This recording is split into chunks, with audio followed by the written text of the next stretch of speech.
শুভ সকাল বন্ধুরা, আপনারা কেমন আছেন? আমি ভালো আছি। আজকে সকালবেলা মন্দিরের থেকে পুজো দেওয়ার পরে আমি বাইরে বেরিয়েছি। তো পিছনের সাইডে যে গেট আছে, তো গেটের উপরে আমি দেখছিলাম আমাদের আম গাছে, ছোট আম গাছে কত সুন্দর আমের ফুল এসেছিল, আর আমের গুটিগুলো দেখা যাচ্ছে। তা কি দারুণ লাগছে। আর খেতে পাই চাই না পাই, কিন্তু আমের গুটিগুলো দেখে একদম মন ভরে যাচ্ছে। দেখুন কত সুন্দর ছোট ছোট আম হয়েছে।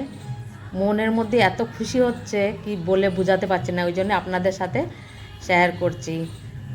তারপরে উপরে এসে এই যে উচ্ছে আর আলু কেটেছি তরকারি বানাবো বলে। আর তারপরে এই যে একটা কাঁচা আম পেকে গেছে বললেই চলে, টক বানাবো এটা দিয়ে। তো গরমের সময় টক ফেভারিট। আর পাতাকপির ঘন্ট হচ্ছে আজকের রান্না। আর এইভাবে ভালো করে ভাজা করে নিয়ে ঘন্ট বানাবো।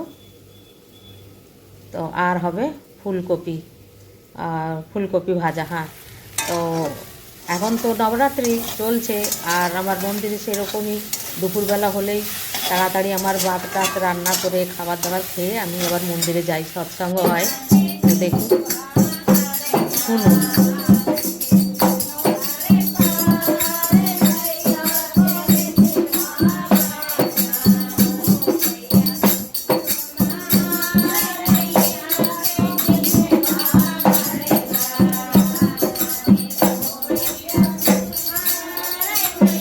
আর দুপুরবেলায় গরম পড়ে, রোদ্দুরও হয়, সেই জন্য দেখুন পাখিদের জন্য এখানে জল রাখা হচ্ছে দেয়ালের পরে।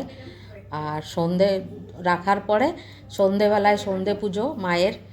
আর আজকে এই বছরে প্রথম হচ্ছে এই খরবুজা দিয়ে মায়ের ভোগ লাগাবো।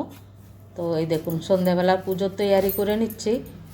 তো খরবুজাটা কেটে ভোগ লাগানো হয়েছিল মাকে, আর এত সুন্দর মিষ্টি ছিল তো বলে বোঝাতে পারবো না। সুগার পেশেন্ট তো খেতেই পারবে না, যাদের সুগার আছে। তো বুঝতেই পারছেন কীরকম মিষ্টি ছিল।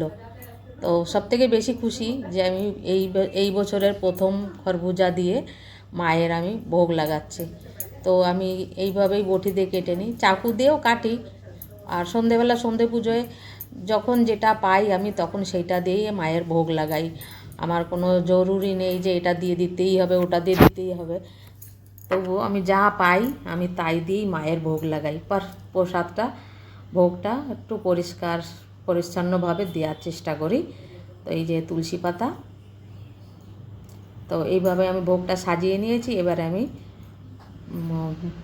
ভোগ লাগাবো মায়ের। আর এই যে মায়ের ভোগের দর্শন করে নিন। আমার সন্ধে আরতি হয়ে গেছে। তো এই যে মায়ের দর্শন করে নিন। আমি আগেও কতবার করিয়েছি।